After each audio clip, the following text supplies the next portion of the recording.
Hello friends, आज के इस वीडियो में हम वेदांता फैशन का टेक्निकल एनालिसिस करेंगे और जानेंगे कि स्टॉक आखिरकार क्यों गिर रहा है और कब तक गिरता हुआ दिख सकता है। तो चलिए वीडियो को शुरू करते हैं और जानते हैं इसके बारे में। फर्स्ट ऑफ ऑल एक बार आप खुद की रिसर्च जरूर करें, क्योंकि वीडियो सिर्फ एजुकेशनल पर्पस के लिए, यहाँ पे मैं कोई भी बाय सेल रिकमेंडेशन नहीं दे रहा हूँ। इस चीज का आप लोग जरूर ध्यान में कर रखें।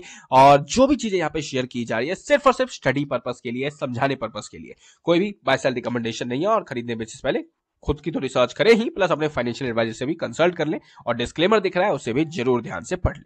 तो अब हम बात करते हैं वेदांता फैशन की। तो फर्स्ट ऑफ ऑल क्या होता है कि जब भी कोई स्टॉक गिरता है तो कहीं ना कहीं उसमें नेगेटिव न्यूज आते हैं और नेगेटिव न्यूज के कारण स्टॉक गिरता हुआ दिखता है। अब यहाँ पे अगर हम देखें तो कुछ मुझे खास नेगेटिव न्यूज लग नहीं रही है। अगर आप नोटिस करोगे, India's Vedanta fashion rises after Q3 profit jump. Q3 में कहीं ना कहीं, मुझे नहीं पता, रिजल्ट ऐसा यहाँ पे लिखा है कि Q3 के प्रॉफिट में जंप हुआ है, तो जिसके कारण उस दिन रैली आई थी और कहीं ना कहीं प्रॉफिट अच्छे थे, तभी मार्केट में इसको अच्छा खासा मतलब कि एक रैली आती हुई दिखी थी। तो सब कुछ यहाँ पे ऑलमोस्ट ठीक ही ठाक चल रहा है, लेकिन तब भी स्टॉक गिरता हुआ दिख रहा है। तो अब यहाँ पे दूसरा रीजन यही आ जाता है। पहला तो रीजन है न्यूज बेसिस पे, एंड सेकंड रीजन जो है वो है टेक्निकल बेसिस पे। तो टेक्निकल बेसिस पे अकॉर्डिंग अगर मैं देखूं, यहाँ पे 3 महीने के चार्ट पे चलूं, तो यहाँ पे अगर आप देखोगे क्या होता हुआ दिखा इस शेयर में, एक हैमर टाइप की कैंडल की फॉर्मेशन और उसके बाद एक शानदार रैली 45% की।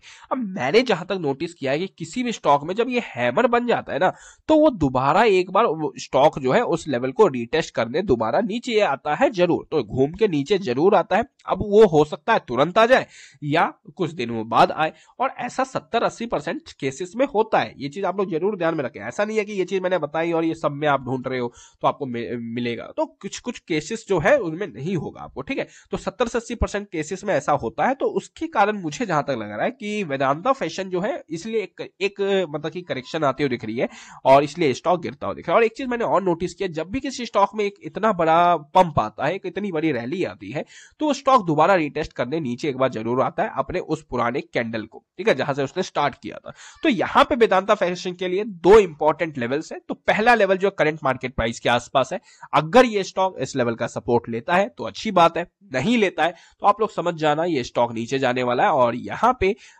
इस लेवल के आसपास जाता हुआ दिख सकता है, जो कि 790 to 800 के लेवल्स है। तो ये दो लेवल्स मेरे हिसाब से वेदांता फैशन के लिए काफी इंपॉर्टेंट है। इन लेवल्स पे आप लोग जरूर ध्यान में रखें। और रिवर्सल आएगा या नहीं आएगा, ये कैसे पता करें, तो इसके लिए सिंपल सा जाना है डेली चार्ट पे, एंड डेली चार्ट पे देखना है कि क्या स्टॉक 20 SMA के ऊपर जा पा रहा है या नहीं जा पा रहा, क्या स्टॉक 50 SMA के ऊपर निकला या नहीं निकला। और अगर ऐसा जब तक इन दोनों के नीचे चलेगा तब तक इसमें करेक्शन के चांसेस है और ये ऐसे ही नीचे जाता हुआ दिखेगा। आप खुद देख सकते हो, जिस दिन से 20 SMA के नीचे गया है, एक शानदार गिरावट देखी जा रही है। नॉन स्टॉप गिरावट है 1400 से 950, और अगर ऐसे ही चलता रहा तो फिर ये फर्दर आपको और गिरता हुआ दिखेगा और ऐसे ही नीचे पहुंचता हुआ दिखेगा। तो डेली चार्ट से हम कंफर्मेशन पा सकते हैं कि ये इस शेयर का क्या होगा। और ज्यादा जल्दीबाजी ना करें, क्योंकि जब भी स्टॉक इतनी स्पीड में गिरता है, इतने भयानक तरीके से गिरता है, तो इतनी जल्दी वो स्टॉक ऊपर नहीं जाता है। ये मेरा पर्सनल एक्सपीरियंस रहा है। यस, ये केसेस डिफर कर सकते हैं 70 से 80% में, लेकिन ऐसा ही होता है कि स्टॉक गिरता है, फिर उसके बाद काफी स्ट्रॉन्ग कंसोलिडेशन चलता है, तैयारी करता है और तभी रैली आती है। तो ये पैटर्न समझना कहीं ना कहीं इंपॉर्टेंट है। बाकी आपको जैसा अच्छा लगता है वैसा करें। मैं कोई भी बाय सेल रिकमेंडेशन नहीं दे रहा हूं, सिर्फ और सिर्फ अपना पर्सनल एक्सपीरियंस शेयर कर रहा हूं, आप लोगों को सिखा रहा हूं कि कैसे हम टेक्निकल एनालिसिस के अकॉर्डिंग कहीं ना कहीं कैसे उसके अच्छे स्टॉक को अच्छे लेवल पे कैसे पिक कर सकते हैं और काफी प्रॉफिट में हम थोड़ा अपना CAGR में कैसे ग्रोथ कर सकते हैं। खुद की रिसर्च जरूर करें। Thank you for watching this video.